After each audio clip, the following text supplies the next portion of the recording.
Hi. I'm assuming all those cheers were for me. Yeah, that's right.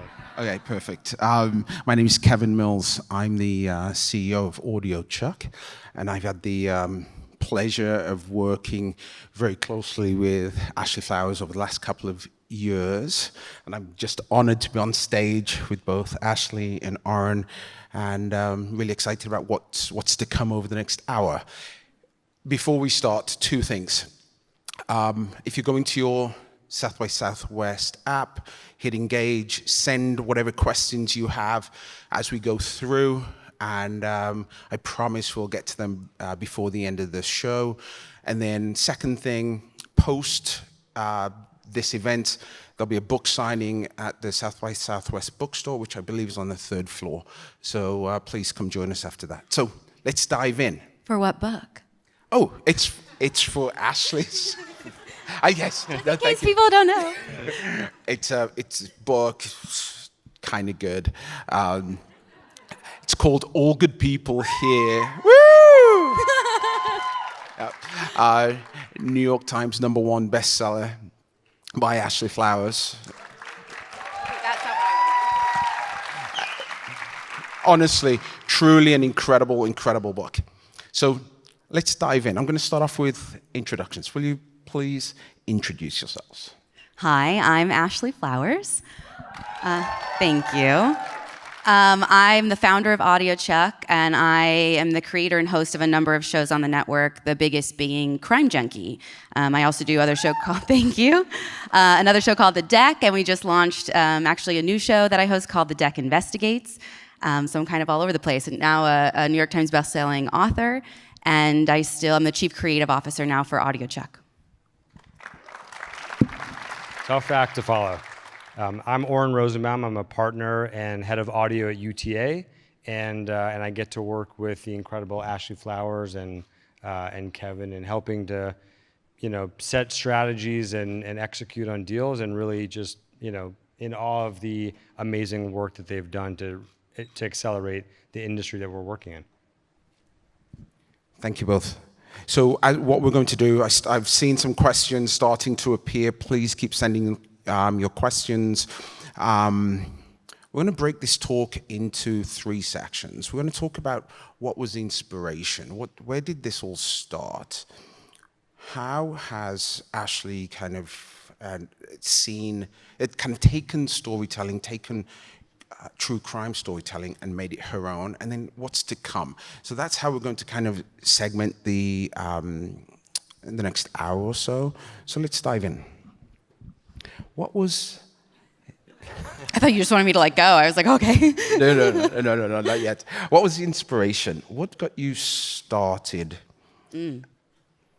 So for me, I tell people all the time, my co-host on Crime Junkie, Britt, she was like a true OG podcast listener. And for years, she was trying to get me to listen to a podcast. And I was like, no, that sounds awful. No, thank you.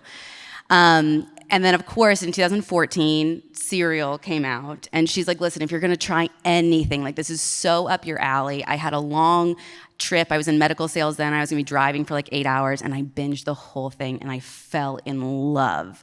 Not only with the story and the work that the Serial team did, but with the medium itself. I, before that, was listening to audiobooks, so I don't know why I was so opposed to podcasts, but it was just so intimate, and then I discovered more and more, and there was just so many different types of stories and different types of voices that I felt so connected to, that I, again, truly fell in love with the medium itself. And then I had obviously this passion for true crime that has just always existed. So I was consuming everything and anything I could, the good, the bad, everything in between. And there was a show that I just kept waiting for someone to make. I'm like, oh my gosh, surely any day now they're gonna make this specific show. And it wasn't happening, and it wasn't happening. And there were all these other things popping up. And in the meantime, I was also doing a lot of work with my local Crime Stoppers. I was on their board of directors. I was trying to get a younger audience to know what the program was. And everything at one point just kind of came together. And I was like, well, what if I talk about Crime Stoppers, and then I create the show that I'm waiting for someone to create. Maybe I can do it. Like, again, I've been studying podcasting for years, just as a consumer. Maybe I could try it. And if you listen to like the very early episodes, there's still like some baked in ads for Crime Stoppers that I like did in my living room with my husband. But yeah, so it really started, again, a passion for the medium, a passion for the topic, and this desire to give back. I was a true crime consumer forever, and the reason I got involved with Crime Stoppers was because I was trying to give back to the community I was taking from, and then I wanted this endeavor to do the same. Oren, tell us how you got involved, please, again, from the beginning. Yeah.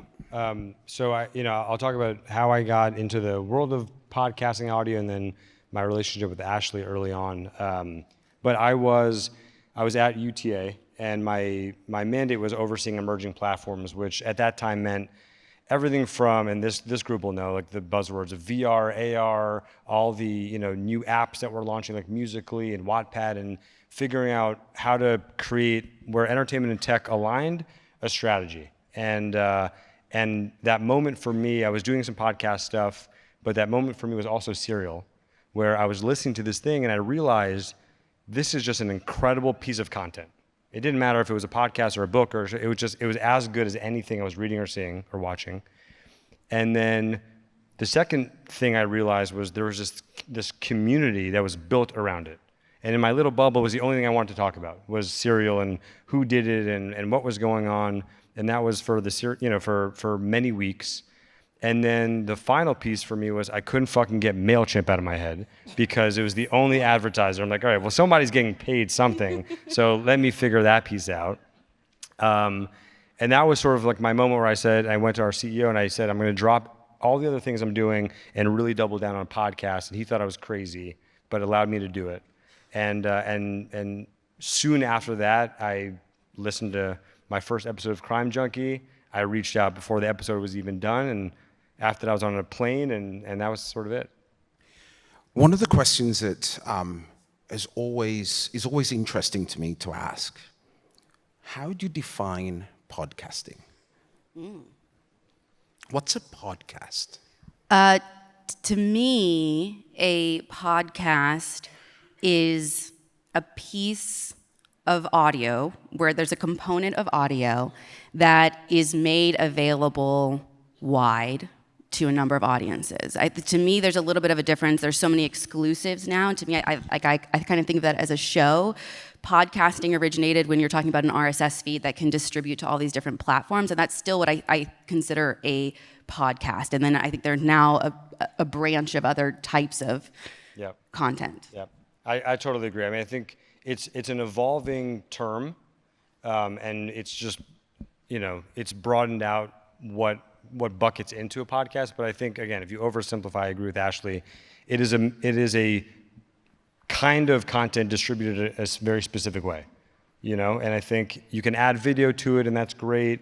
And it's a vodcast, or it's a version of a podcast. But I agree, it's audio distributed wide on an RSS feed. To me, is what podcasting is at its core.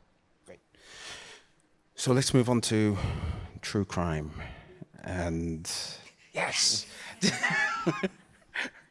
Tell me why true crime, why you've never veered from true crime, and why it's so close to you.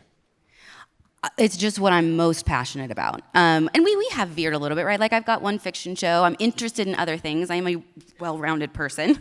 But I am just truly so passionate about this genre. And I tell people, podcast aside, I was doing this stuff before I had a podcast. I was doing all the research, and I was telling my friends these stories. Now there's just more people that listen. And so for me, I just have this genuine interest, and I think that so much of the success of the shows and the company comes from that. We didn't get into podcasting because it was cool and new. We didn't get into true crime because it was having a moment. It all is so authentic and genuine. And I really developed a passion. I think, it was always an interest of mine. And obviously I was giving back. I was working with Crime Stoppers. But as I've been in it longer and longer and longer, I am just doubling down into the genre rather than, spreading my wings and going into other places, because I've just found so much that needs to be done and can be done, and so much good that we can do by being that voice in true crime. There's a great question that's come up, which is, when did you realize that true crime podcasting was more than just podcasting? When did you realize that it was having this special impact on people's lives? Well, I think I went into it with the idea that it had to be more than storytelling, or I wasn't doing it right, and I didn't know. I didn't want to just tell stories. If I wasn't supporting a cause or a nonprofit, I didn't want to be in it. So I went into it with that intention. And then I think that, honestly, from the very first episode, I got this beautiful reminder, because our very first episode was on a woman named Nikki McCowan from Indiana who went missing.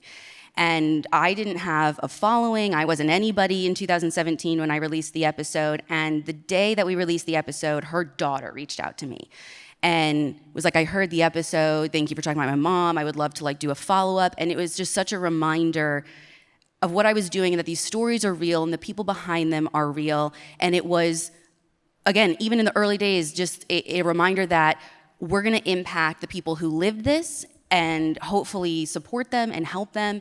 And then, fast forward another year, we were doing a fundraiser off of an episode that went on to give 2 does their name back. And so I think we've had moments like that where, sometimes it's a little less tangible. It's an email from a listener that says that just us being there and talking to them got them through something really rough. And sometimes it's super a hard fact I can point to and to say, we solved that case.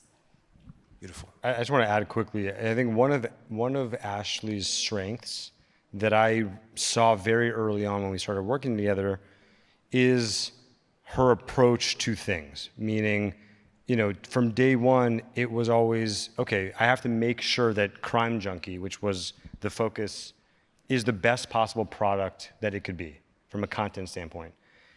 It's also, I'm building a community. It was always I'm building something that is bigger than just one thing. And that was her mentality across every phase of building Audio Chuck.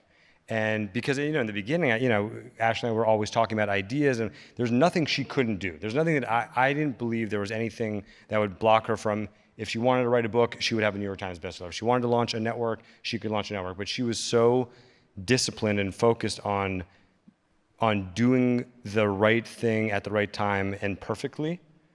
Started with the product, then it was the community, and then I think the other thing, and it goes back to your question about focusing on true crime, if you look at the world of audio, and there wasn't really a blueprint for this, it was just innate to her.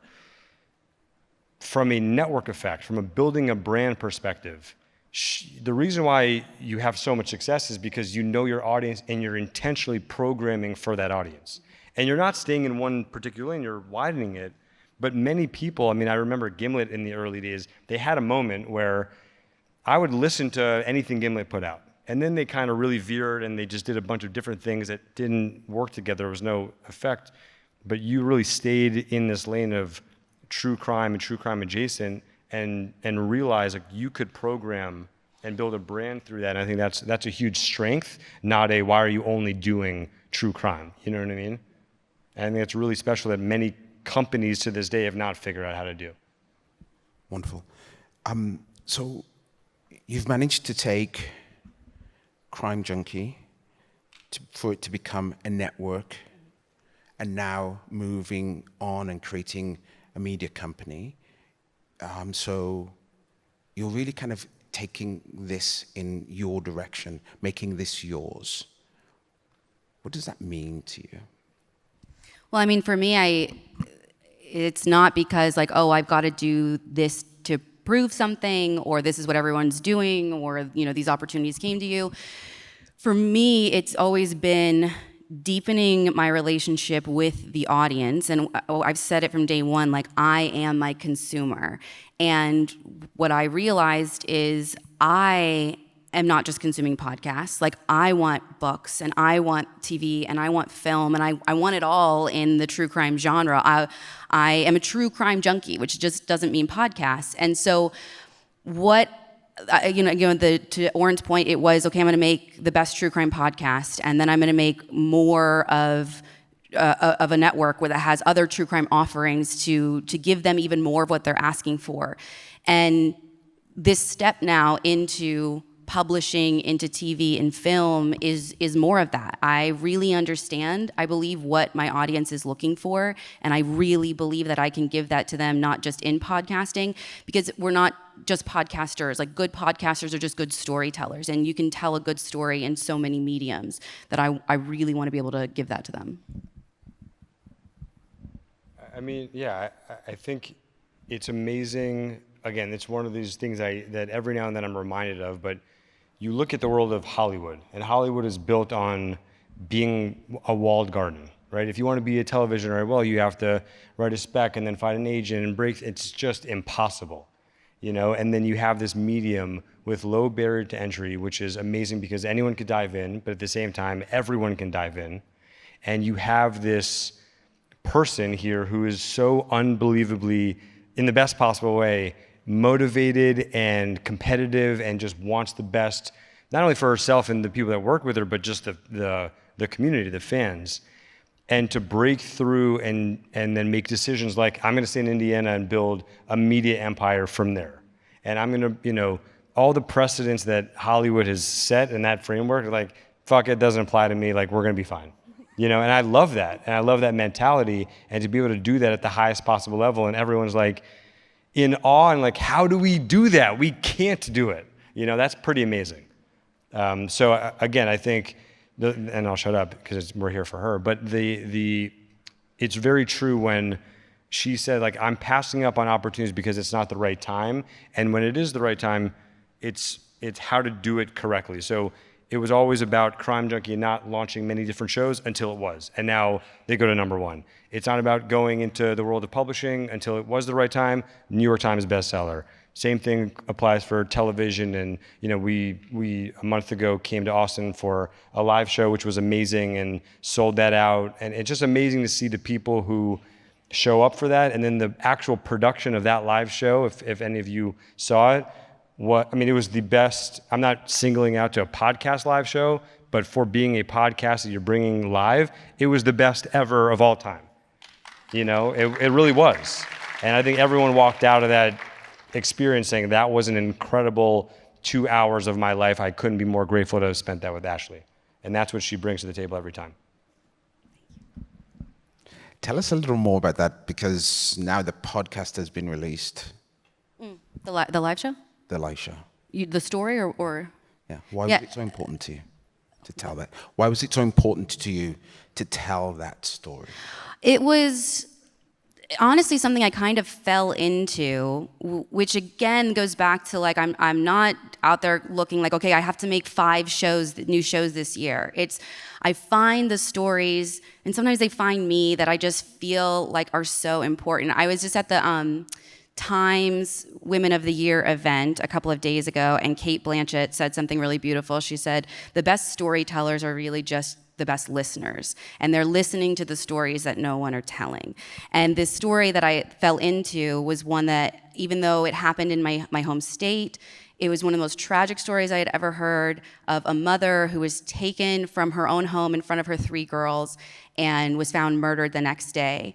And the case that has gone unsolved for nearly 40 years. And we ended up really connecting with her daughters and finding that there was so much that could be done, and that they're literally just sitting on some very tangible evidence, and they literally have a DNA profile, but they're just not testing anyone against it, even though there's some very viable suspects. And so to me, it wasn't, again, about making a show. It was about, how do I tell the world this story? Because I have 3 daughters who feel like they're screaming into a void and nobody's listening and nobody's caring.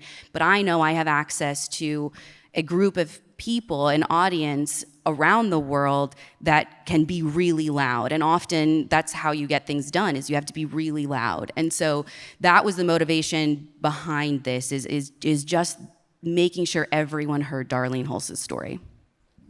So the thing that I've been most impressed with, because I get to work with you every day, is, I think what's been said here, how intentional. So there's some of the questions that are coming up that have to do with starting new podcasts, and what's the advice that you would give?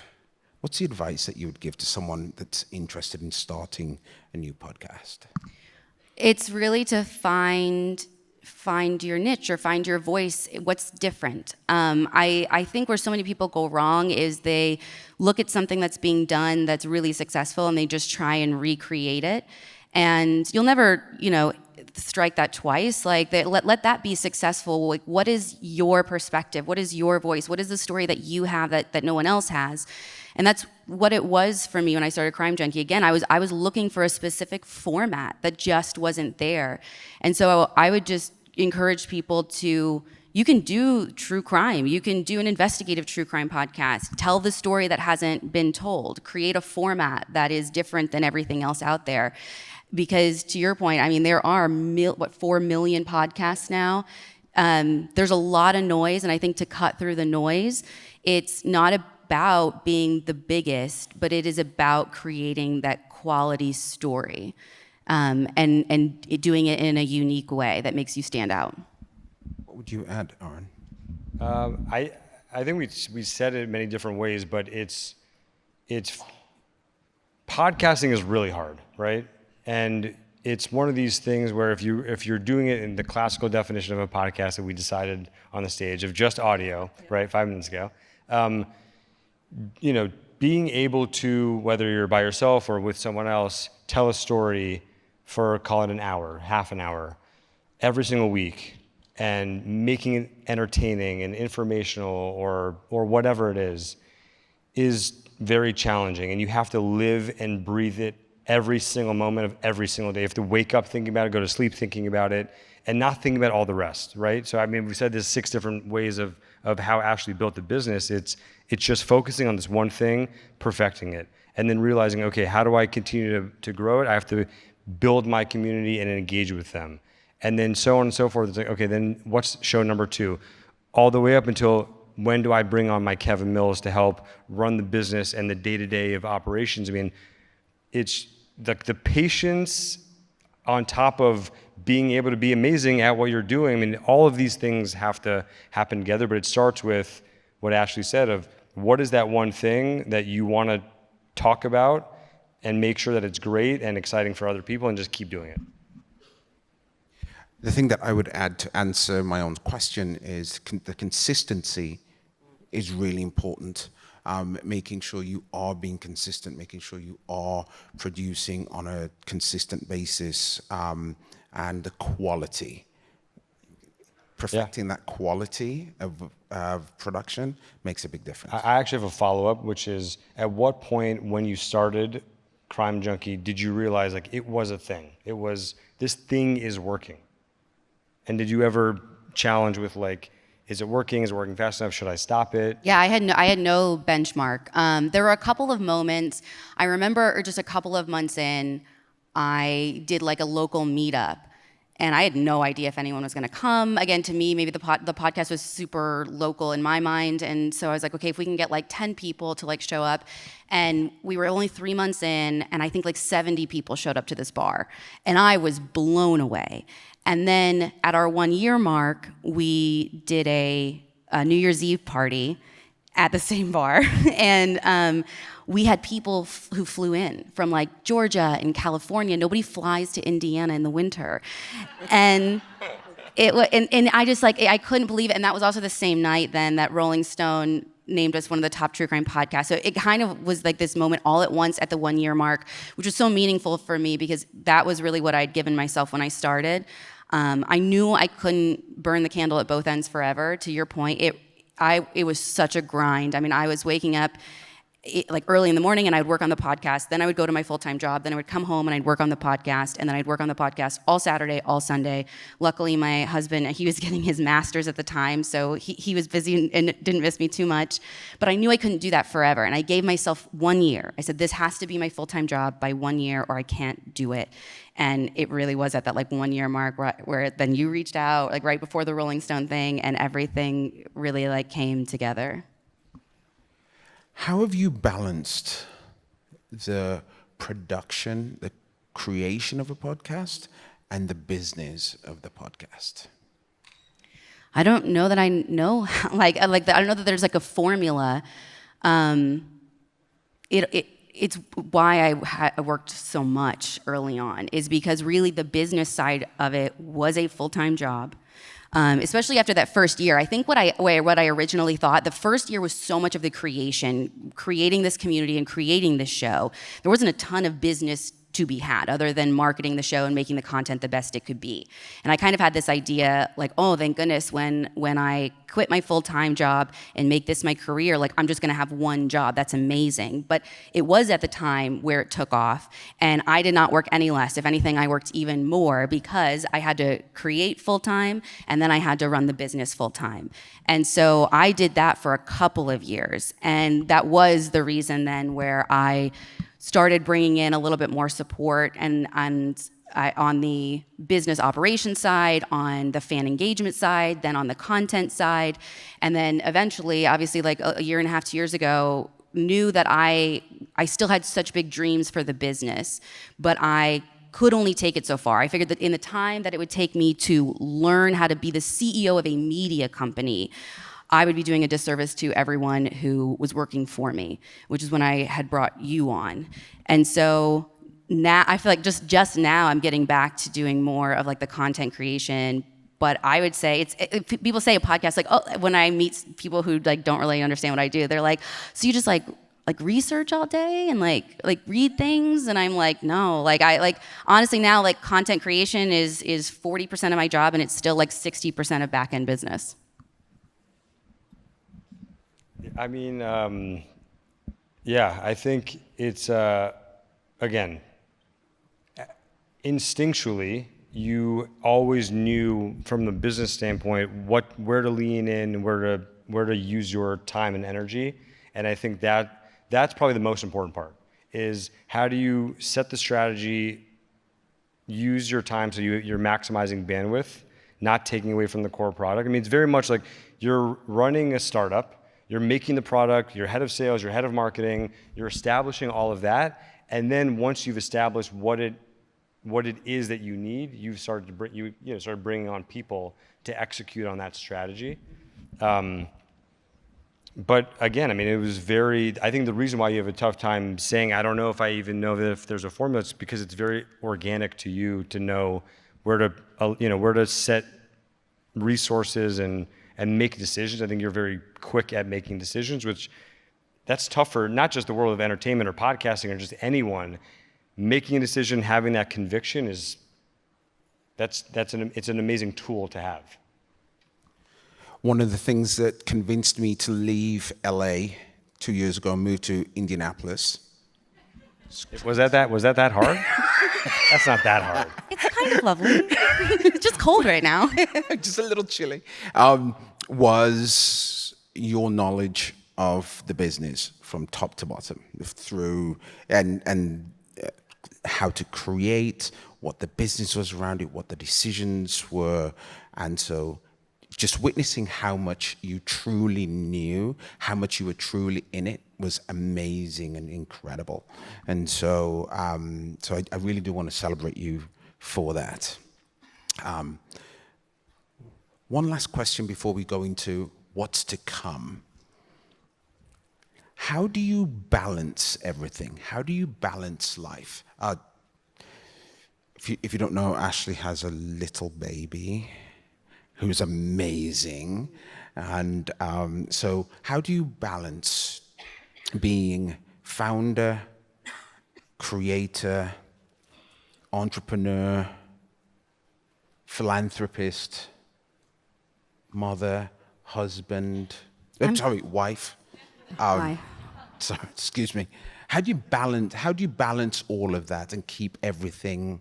Well, not perfectly. Like, I mess up all the time, and I mean, before I had my daughter, like, my husband would tell you, there was no balance. I was, it wasn't weird if I was at the office at 4:30 in the morning. It wasn't weird if I was coming home at 8 o'clock at night, which again, just was not sustainable. And though it was a lot of work, and sometimes I felt worn down, I never felt burnt out because I love it so much. And now, having my daughter, again, a key for me was bringing on all of that support. There are things that we brought people on to do that I would love to still do, but I can't. Like, if I also want to be a good mom, and I think that I end up missing out on stuff on both ends. Like, I haven't seen my daughter in 4 days, and I miss her so much. And there are things that I wish I could do, events or press or opportunities, projects that I turn down because I know I can only do so much and be a good mom, and I want to be there for my daughter, and I don't want to miss anything that she's doing. So it's a give and take. And I tell people I don't want to bum them out when I say you can't have it all, but you can have everything. You're just going to have to give up pieces of it. Like, I can't have 100% of my podcast life. I can't have 100% of my stay-at-home mom life. And I just have to realize I'm going to miss things on both ends. But it was all about being really intentional about setting boundaries for myself once I had my daughter of, I'm leaving at this time no matter what. And when she goes to bed, if I need to work, I'll work because I love it. And I'll lay in bed at night and scroll and reply to fan messages because I love it. But it's something I'm still learning. I'm not perfect at it, and I'll keep figuring it out. Amazing. So we're going to kind of flip into the third part of the conversation. What's to come? The future. What's here? And what are you looking forward to? Well, I'm looking forward to continuing to build out our core business, which will always be podcasting for me. I think a lot of people, as this industry has gotten bigger, have been using it as like an IP farm, and it's like, I'm doing this to get to television, I'm doing this to get to something else. And for me, like, podcasting is it. Like, I want to create, if it never turns into anything else, I want to create the best podcast and the best experience because I love this medium so much. That being said, though, so much of what we create has gotten attention from other mediums, other people, other companies. And so we really are at the place now where we've gotten the support, we've gotten the team to keep our core business going, and I never want our content there to suffer. We've gotten to a place where we now can branch out. And so creating these other verticals in publishing, in TV and film, other branches of podcasting that are, again, I want to stay in our core of true crime as audio check, but there are other genres to explore in like another branch of the company. And so I think the future is big, the future is bright. I think it's so exciting. And it's happening really freaking fast, really fast. Yeah, I mean, in terms of when I think about Audio Chuck and Ashley and what you guys are building, it's an amazing time because there's this balance and blending, which I think I may walk this back later, but I really do believe that it's unique to the podcast industry to balance creator economy mixed with traditional Hollywood.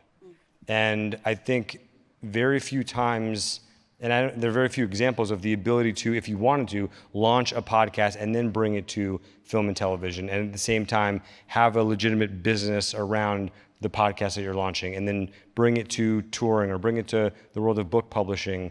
Or how do we continue to double down on the innovation that's happening as we debated here, not really debated, we all agreed, but like, what is the definition of podcasts?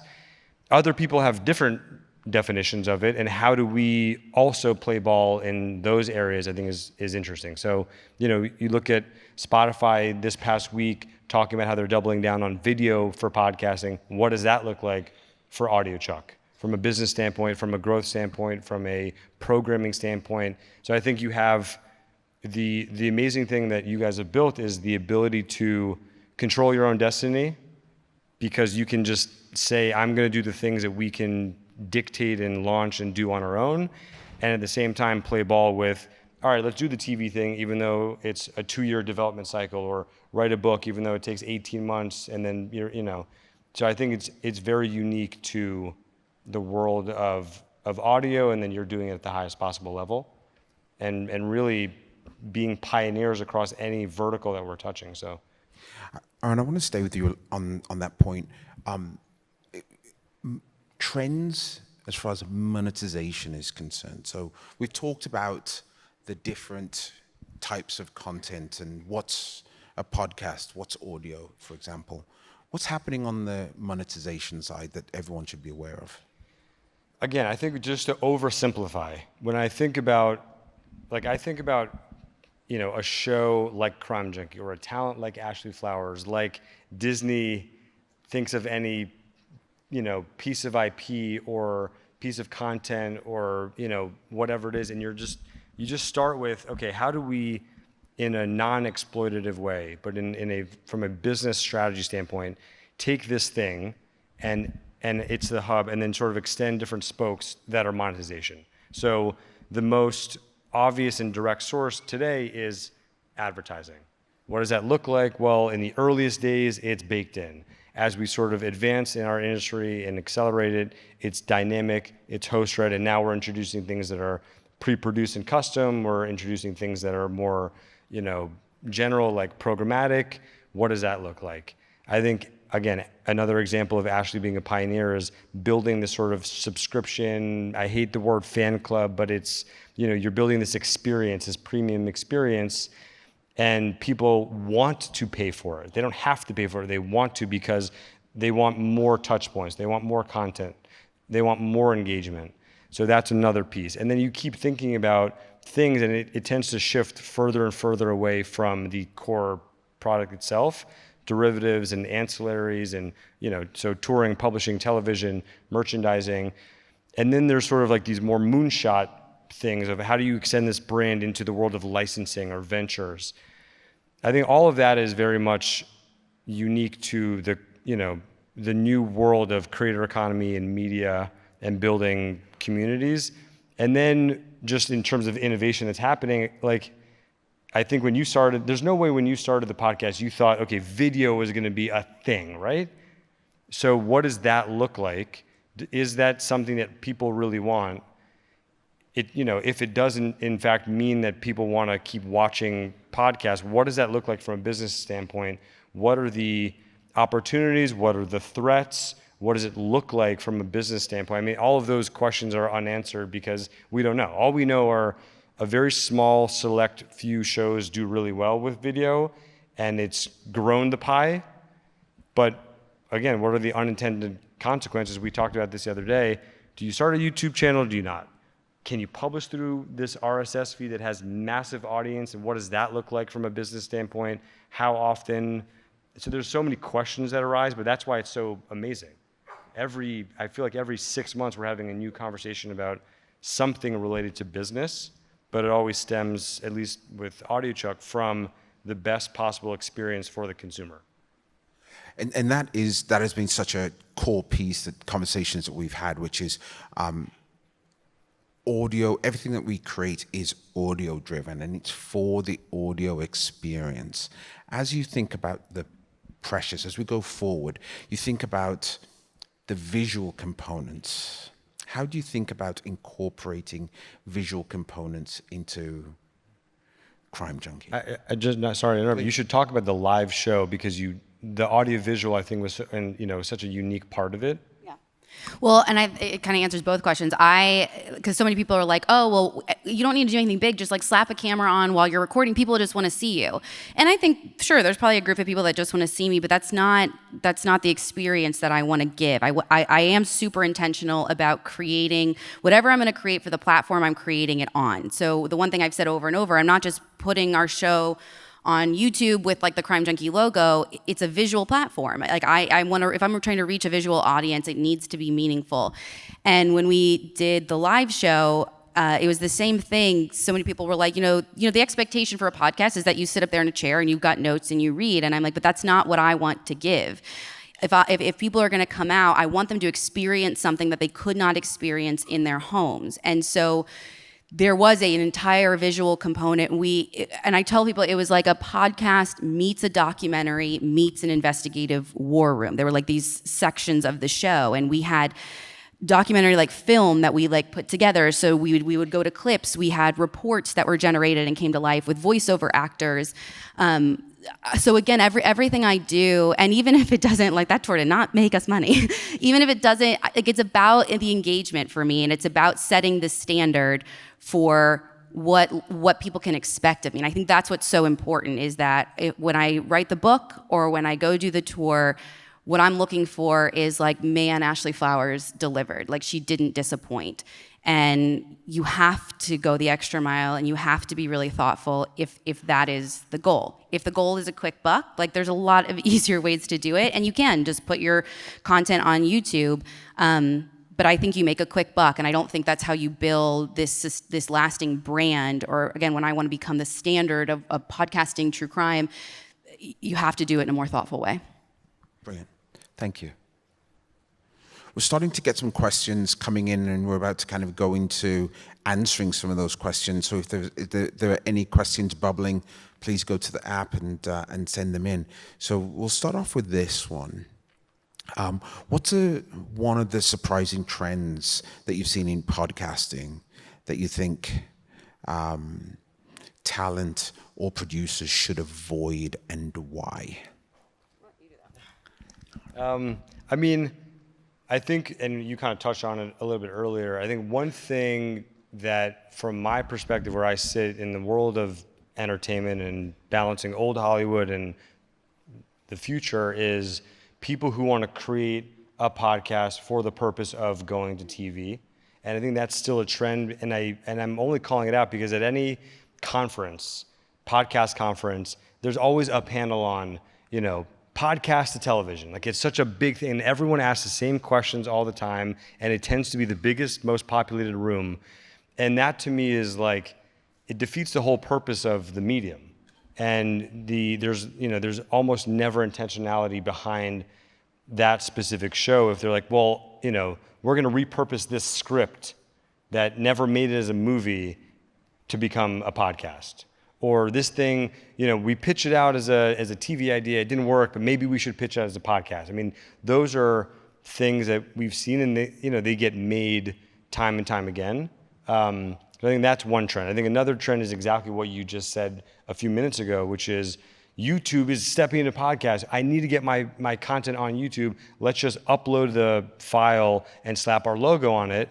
And that's one of the most requested questions that I get from clients, colleagues, is should we be doing that? Or what should we be doing on YouTube? And I think, again, like, the experience that sucks for the consumer. Why are you going to YouTube to look at a logo of the podcast? What do you expect to gain out of that? Do you expect to have the biggest YouTube channel, a super successful YouTube channel? Like, what are you gaining from that? And I think that's very short-sighted. I think those are the most sort of common trends that we're seeing, are podcasting is not enough, and then also everything that's sort of happening with YouTube. But yeah, I mean, I think, again, if you just go to the core, it's having the intentionality behind any one of these decisions to make it a great experience for the person that you're making it for in the first place, not selfishly thinking, how can I monetize and exploit this thing. Do you have anything you want to add? No. You're the industry guy, man. That was all you. What are the true crime podcasts and true crime shows that you are listening to and watching right now? I listened to Coldest Case in Laramie, which was Serial Productions. I just watched the documentary on Robert Wone, which is like a case that I'm obsessed with. That was on Peacock. Why Can't We Talk About Amanda's Mom is one that it's coming out week to week that I am following and loving. But I truly consume all of them. Like, if it is in my genre, if it is in podcasting, if it is in true crime documentary, like, not only I love it, And I don't know how I would stay on top of like what people like, what's interesting, what's happening, what's good, what's bad, what are they like. I have to consume everything in order to be, I feel like, relevant. But I enjoy it so much. So it's such a great part of my job. For me, it's hard to. I think when it comes to the world of true crime, there are things that I want, which is very much like topical, what's happening right now. So like Murdaugh was, kind of this omnipresent case, and so I have like this affinity to just listen to what's happening almost in real time. So I tend to gravitate towards that. I love the world of like non-violent true crime also. Just because it's fascinating to see these characters they're also larger than life in just such a different way.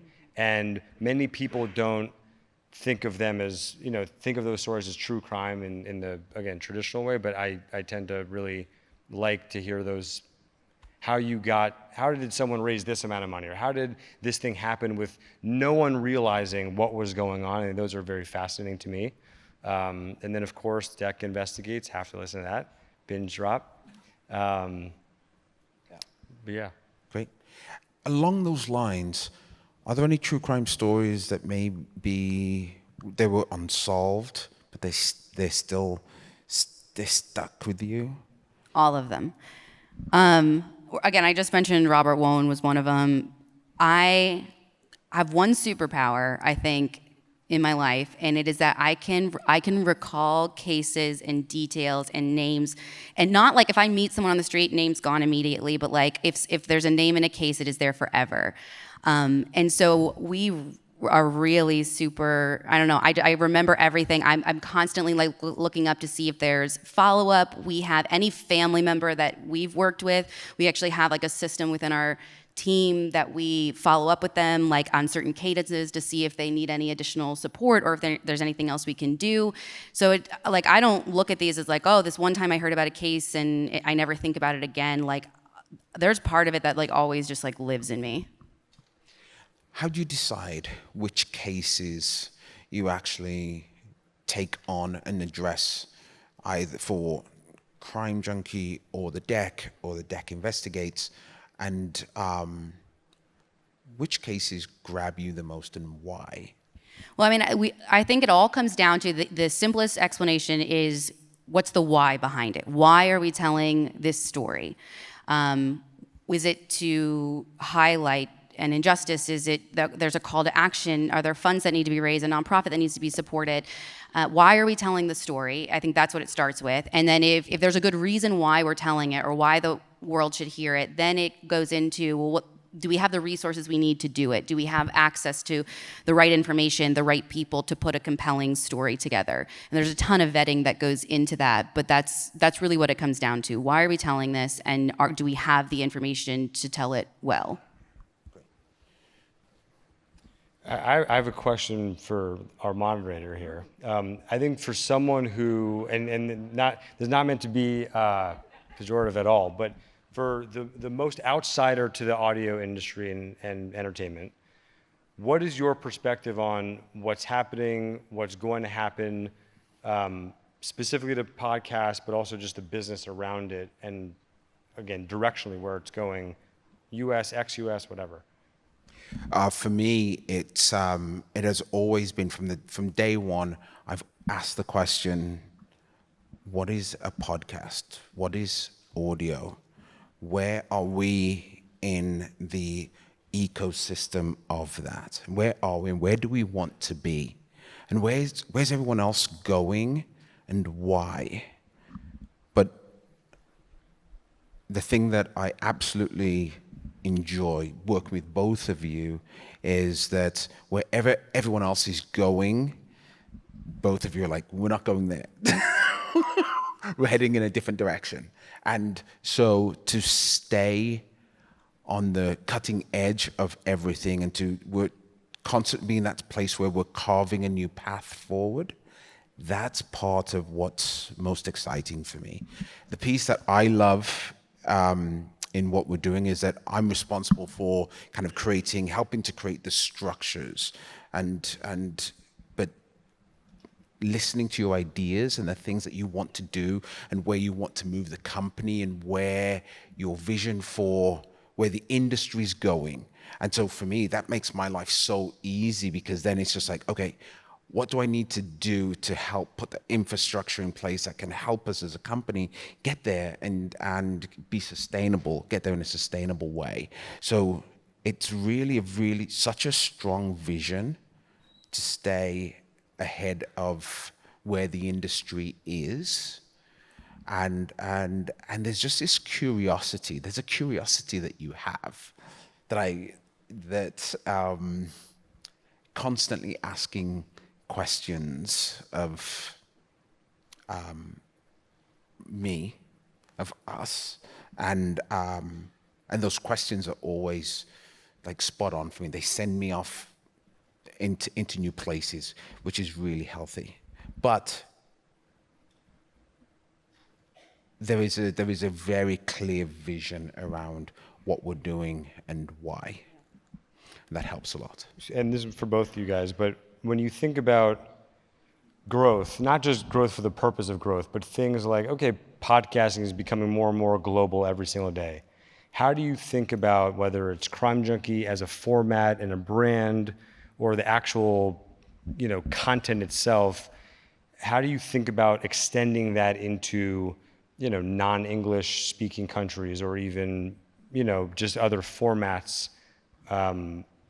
I mean, the same way I think about the visual stuff is we've got to do it so thoughtfully, and we've been approached so many times of like, oh, we'll just translate Crime Junkie into Spanish, and I'm like, well, part of the magic is like the dynamic. It's me and my best friend. Like, I don't know how you necessarily recreate that, but there's so much like culturally that goes into the way we talk about our justice system. And I mean, we'll even talk about stuff in Canada or like other English-speaking countries, and people will be like, I think you didn't quite understand it because you're from the US. And so to do it well, it's something I would love to do, is to branch out as podcasting becomes bigger and bigger. But to do it well requires so much planning on the front end that we are doing, but does not happen overnight in order to do it well. Because again, I don't want to just create Crime Junkie in Spanish. If we're gonna go into another market, I want to create a great podcast in another market.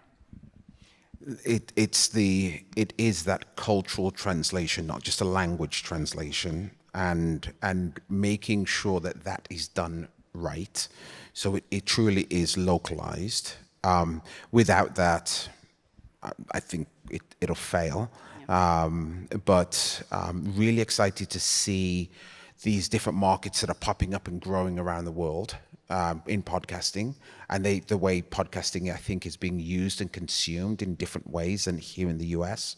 And I'm excited to see what we can do internationally, but it's going to take a minute to get it figured out.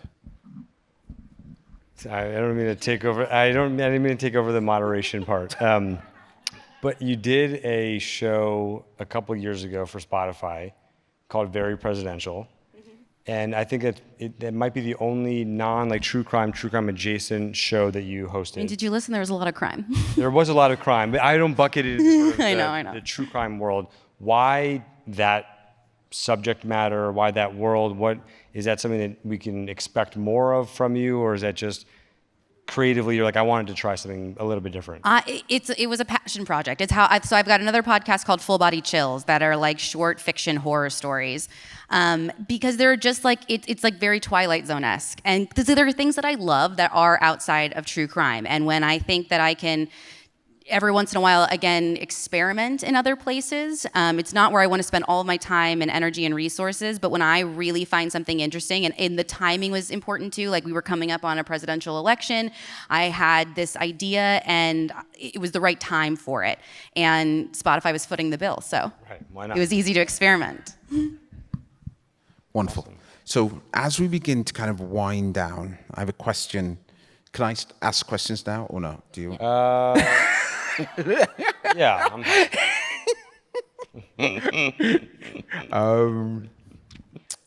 What piece of advice from your years in podcasting, your years in true crime, what's the thing that you have learned the most that you'd like to share with our audience? About podcasting or about? About podcasting. Okay. About true crime podcasting. About true crime podcasting. I mean, there's definitely a shift that's happening, and I believe, I mean, we're part of making that shift happen. That there, like, the days of true crime comedy, I think, are few and far between. I think someone going in needs to look at the landscape. There are victims and their families are realizing that they have a voice and are becoming involved in the community, in the process. And I think that to do a show meaningfully and including them in your process is going to be really crucial going forward. So that's specific to true crime podcasting. To podcasting in general, the same advice I give everyone all the time is like, stop waiting. Yes, you want the audio to be great and you want the content to be great and you want everything to be perfect, but it'll also never be perfect. I can't even imagine going back and listening to my first episode. Like, it makes you want to die thinking about it. At some point you have to do it because it's getting harder and harder to get in. Again, what is so beautiful is anyone can do it. Like, no one controls the charts right now, but getting noticed is going to be getting harder and harder and harder. And the community is turning into kind of how television did, where there are these larger companies who are kind of gobbling up these smaller ones, and then it's turning into you've got to be part of one of these larger ones to get noticed, to get attention. And so if someone is thinking about it, the longer you wait, the harder and harder it's going to be for your show to get noticed. Thank you. Do you have advice that you'd want to give to everyone? Yeah, you're like the guy. Yeah. Advice for podcasters? I think, look, it's a different world than it was when I first started in this industry. I mean, you look at some of the companies that have popped up, their ability to create noise in the space was really because they weren't really competing with anyone in that specific category, or they were able to lean in with specific platforms in a very meaningful way to get that reach and audience. So I think now, again, and Ashley just said it, like, it's never going to be perfect, but you want to make sure it's great. You want to put in that effort in the beginning and do whatever you can to make something that other people are going to want to listen to, right? I think that's the number one thing. And you have to kind of experiment. So I would say experiment with length of content. Experiment with how and where you market your show. I mean, again, when Ashley started, there was no TikTok.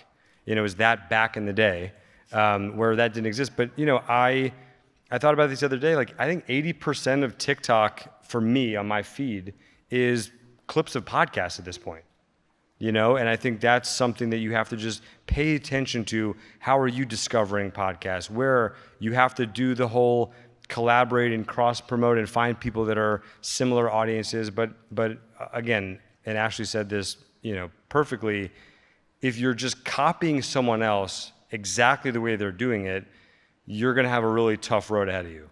But you can get inspired by one or several shows and do something that you're really excited about. And then the last thing is from because there's a question here about, what's the advice for non-true crime, which is a great question. If you're going to be in a hyper niche category, you got to expect that your show is not going to reach millions of people. You have to be okay with that, but you can still have a great show. You can still build a great community. You can still monetize really well, but you have to know going into it, what is it that you want? Who's your audience? And just pay attention to the things that are working in the space. I like what you said about experimenting, because that's something that we've done a lot of. I think Counterclock was one of the first shows that we did like a binge drop. Everyone was going week to week because they said that was the only way you could monetize. But everyone also said, like, when you have a limited series, listenership just drops off. So we tried that. We were one of the first companies to do that, and then Serial Productions did it, and I was like, oh my God. And even the episode lengths, like Crime Junkie is 40 minutes. Deck Investigates that we just released, those are like 17, 20-minute episodes. And some people were like, oh, the episode, like, why would you make shorter episodes? Just make them one. And it again, was very intentional for the story and knowing people might have to go back for information and giving them basically one takeaway from every episode. So even the formatting, again, don't make a show 30 minutes just because everyone else is making it 30 minutes. What serves your content the best? We're about to get the red light, which means get the fuck off the stage. We bleep that. So I think that's it. Thank you guys so much. Thank you so much.